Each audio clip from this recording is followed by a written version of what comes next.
এখনো কিন্তু মানুষের মধ্যে এই শঙ্কা আশঙ্কা এই প্রশ্নটা রয়েছে যে ভোটটা কি আসলেই হবে। তো আগামী নির্বাচন শুধুমাত্র একটা খাতা কলমে নির্বাচন হলেই হবে না।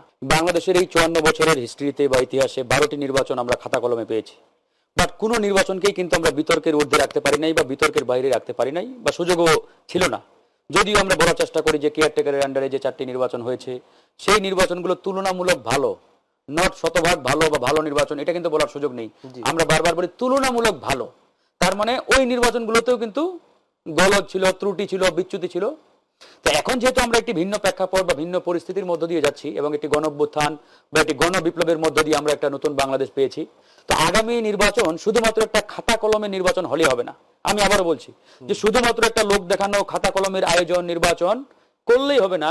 এই নির্বাচনটা সত্যিকার অর্থে জনগণের একটা নির্বাচন করতে হবে আমাদের, যে নির্বাচনের মধ্য দিয়ে আগামীর জনগণের বাংলাদেশ বা জনগণের ভাগ্য নির্ধারিত হবে, যে জনগণ কোন পথে হাঁটছে, কোন পথে যাচ্ছে।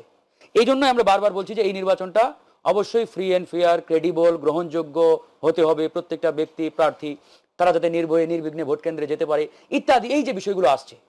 এখন এই জায়গাতে বারবার একটা প্রশ্ন আমাদের শহীদুল ভাই বললেন, এখনো কিন্তু মানুষের মধ্যে এই শঙ্কা আশঙ্কা এই প্রশ্নটা রয়েছে যে ভোটটা কি আসলেই হবে।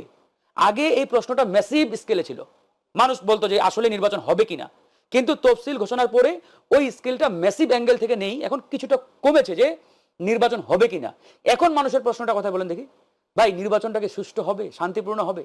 মানে শঙ্কার জায়গাটা কিন্তু আরেক জায়গায় চলে গেছে। এখন এই যে ট্রান্সফার হয়ে শঙ্কার জায়গাটা আরেকটা জায়গায় যাওয়া, আরেকটা ফেজে যাওয়া, এটাই কিন্তু আমাদের আশঙ্কাটা আরো বাড়িয়ে দেয়।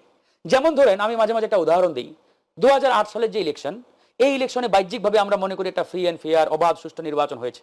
এটা আমরা বাহ্যিকভাবে মনে করি যে মানুষ উৎফুল্ল চিত্তে আনন্দ চিত্তে ভোট কেন্দ্রে গিয়েছে, ভোট দিয়েছে, হ্যাঁ যাকে খুশি তাকে ভোট দিয়েছে, নির্বাচিত হয়েছে ইত্যাদি।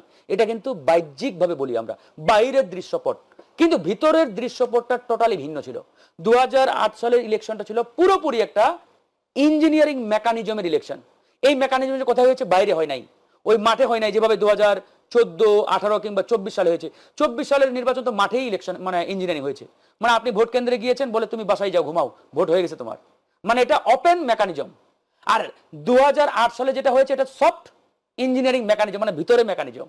এখন আগামী নির্বাচনের যে পরিবেশ এখন পর্যন্ত আমরা দেখতে পাচ্ছি, বর্তমান সরকার, প্রশাসন, পুলিশ ইত্যাদি যে ফাংশনগুলো কাজ করে একটা নির্বাচন আয়োজন করতে গিয়ে, এই ফাংশনগুলোর গতি বিধি অ্যাক্টিভিটি আমার কাছে মনে হচ্ছে ওই 2008 সাল মার্কা একটা নির্বাচনের পথে তারা হাঁটছে কিনা, দ্যাট ইজ দ্য মেজর তাদের জন্য হাঁটবে সেখানে কোন একটা নির্দিষ্ট দলকে, কোনটা সেটা আপনি হতে পারেন, আমি হতে পারি, সম্ভাব্য যারা ধরেন যে ক্ষমতায় আসার বড় শক্তি, তারা খারা, এটা তার বলার অপেক্ষা রাখে না। তাদের সাথে আপনাদের জোট আছে। এবার আসি, জোট এবার কোনো নির্বাচনী হয় নাই, মানে কোনো দলের সাথে সমঝোতা হয়েছে, কোনো দলের সাথে নির্বাচনী কোনো জোট হয় নাই বিগত সময়ের মতো। এবার যেটা হয়েছে নির্বাচনী সমঝোতা, মানে কোনো আসনে আপনি প্রার্থী দেন নাই, আবার কোনো আসনে আমি প্রার্থী দেই নাই।